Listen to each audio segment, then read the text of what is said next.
నమస్తే అందరికీ. వశిష్ఠుడు దశరథ మహారాజు గారి పూర్వీకుల గురించి జనక మహారాజుకి చెప్పడం ప్రారంభించారు. అవ్యక్తమైన స్వరూపం నుండి చతుర్ముఖ బ్రహ్మ జన్మించాడు. ఆ బ్రహ్మకు మరీచి, మరీచికి కాశ్యపుడు, కాశ్యపునికి సూర్యుడు, సూర్యునికి మనువు, మనువుకి ఇక్ష్వాకువు జన్మించారు. ఇక్ష్వాకువు అయోధ్య నగరానికి మొట్టమొదటి రాజు. ఆ ఇక్ష్వాకువుకి కుక్షి, కుక్షికి వికుక్షి, వికుక్షికి బాణుడు, బాణుడికి అనరణ్యుడు, అనరణ్యుడికి పృథువు, పృథువుకి త్రిశంకువు, త్రిశంకువునకు దుందుమారుడు, దుందుమారునికి యువనాశ్వుడు, యువనాశ్వునికి మాంధాత, మాంధాతకి సుసంధి జన్మిస్తారు. సుసంధికి ప్రసేనజిత్తు, ధ్రువసంధి అనే 2 కుమారులు జన్మిస్తారు. ప్రసేనజిత్తుకు భరతుడు, భరతునికి అసితుడు జన్మించి రాజ్యాన్ని పరిపాలన చేస్తారు.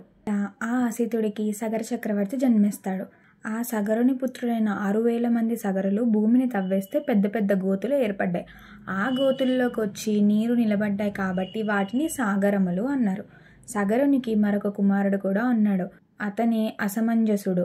అసమంజసుని కుమారుడు అంశుమంతుడు, అంశుమంతుని కుమారుడు దిలీపుడు, దిలీపుని కుమారుడు భగీరథుడు, భగీరథుని కుమారుడు కకుత్సుడు, కకుత్సుడి కుమారుడు రఘువు, రఘువు కుమారుడు ప్రవృద్ధుడు.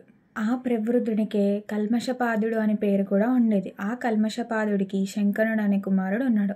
శంకనుడి కుమారుడు సుదర్శనుడు, సుదర్శనుడి కుమారుడు అగ్నివర్ణుడు, అగ్నివర్ణుడు కుమారుడు శీఘ్రగుడు, శీఘ్రగుడు కుమారుడు మరువు, మరువు కుమారుడు ప్రసుశుక్రుడు, ప్రసుశుక్రుడు కుమారుడు అంబరీషుడు, అంబరీషుడి కుమారుడు సహసుడు, సహసుడు కుమారుడు యయాతి, యయాతి కుమారుడు నాభాగుడు, నాభాగుడి కుమారుడు అజుడు, అజుడి కుమారుడు దశరథ మహారాజు. ఆ దశరథ మహారాజు పుత్రులే రామ, లక్ష్మణ, భరత, శత్రుఘ్నులని దశరథ మహారాజు వంశ ప్రవర మొత్తం చెప్తాడు జనక మహారాజుకి.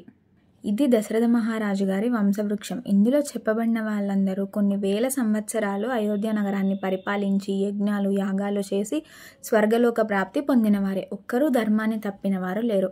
అంతటి వంశచరిత్ర, వంశ ప్రవర విన్న జనకుడు ఎంతో ఆనందించాడు. ఈ వంశచరిత్ర విన్న జనకుడు ఏమన్నాడో తర్వాత వీడియోలో తెలుసుకుందాం. జై శ్రీరామ్.